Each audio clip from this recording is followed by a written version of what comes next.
আজ আপনাদের সাথে শেয়ার করেছি ঝরঝরে সাদা ভাত সাথে আলু সেদ্ধ আর ডিম সেদ্ধ।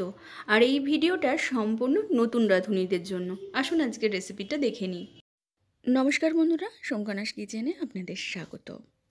প্রথমে যে পাত্রে আমরা ভাত বানাবো, হাঁড়ি হোক বা ডেকচি হোক, সেটা খুব ভালো করে ধুয়ে 2 লিটার মতো জল আমরা নিয়ে গ্যাসে বসিয়ে দেব। আজকে যেহেতু ভাতের সাথে আলু সেদ্ধ আর ডিম সেদ্ধ করব, তাই আলুর খোসাটা খুব ভালো করে ছাড়িয়ে ধুয়ে নিতে হবে, আর ডিমটাও খুব ভালো করে ধুয়ে দিয়ে দেব। আলুটা দিয়ে ডিমটা কিন্তু বসিয়ে দেবো নিচে। খুব সাবধানে এই কাজটা করতে হবে, তা না হলে ফেটে যেতে পারে। এবার হাঁড়িতে ঢাকা দিয়ে জলটা গরম হওয়ার অপেক্ষা করব। ওইদিকে জলটা গরম হোক, এদিকে আমরা চালটা মেপে খুব ভালো করে ধুয়ে নেব। চাল কিন্তু সবসময় খুব ভালো করে ধুয়ে নিতে হবে, অন্তত 3 বার তো জল পাল্টাতেই হবে।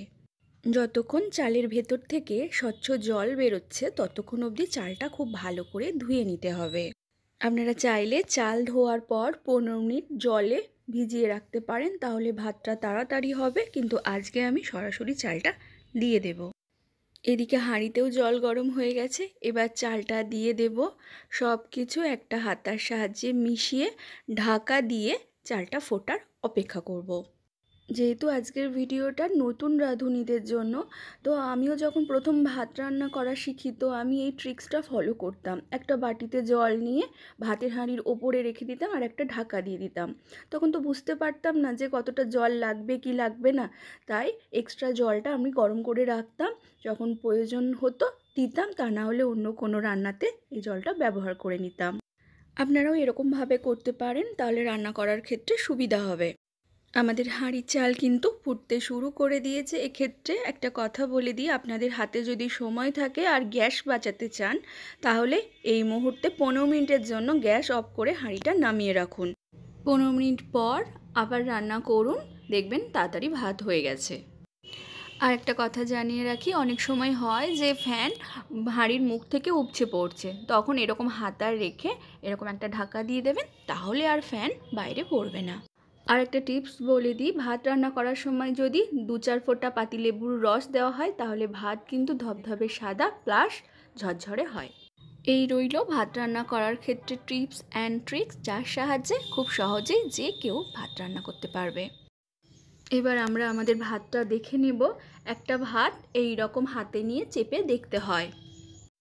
আমাদের ভাত একদম রেডি। এবার ফ্যান ঝরিয়ে নেব, তবে ফ্যান ঝরানোর আগে যে আলু সেদ্ধ আর ডিম সেদ্ধটা দিয়েছিলাম ওটা তুলে রাখবো, তুলে ঠান্ডা জলে দিয়ে দেবো, তাহলে ঠান্ডা হয়ে যাবে, আমাদের ছাড়িয়ে নিতে সুবিধা হবে।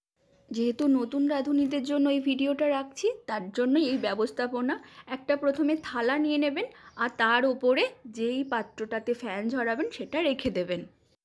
এর ফলে কি হবে, যদি ফ্যান হাঁড়ি থেকে ওভারফ্লো হয়ে পড়ে, তাহলে আর মেঝেতে পড়বে না, মেঝে অপরিষ্কার হবে না, এই থালাতে পড়বে।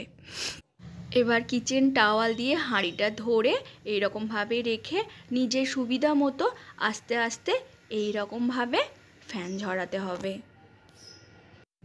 এই কাজটা কিন্তু ধীরে সুস্থে আর খুব সাবধানে করতে হবে, তাহলে আমাদের ভাত হয়ে গেল। আপনাদের একটা হাতার সাহায্যে দেখিয়ে দিই যে কতটা ঝরঝরে হয়েছে, একদম পারফেক্ট। ভাত তো হয়ে গেল, এবার ডিমটা ছাড়িয়ে নেব আর আলু সেদ্ধটা মেখে নেব। তার জন্য এখানে একটা শুকনো লঙ্কা ভাজা নিয়েছি, তাতে নুন দিয়ে খুব ভালো করে মেখে নিতে হবে, তাহলে সুন্দরভাবে লঙ্কাটা ভেঙে যাবে। এবার এতে আলুটা দিয়ে দেব সর্ষের তেল আর কাঁচা পেঁয়াজ কুচি, খুব ভালো করে মেখে নিলেই আমাদের আলু সেদ্ধ মাখা হয়ে যাবে। এবার ডিমের খোসাটা ছাড়িয়ে নিয়ে ভাতটা পরিবেশন করব। ভাত, আলু সেদ্ধ মাখা, ডিম, ঘি আর সামান্য নুন, আর কি চাই।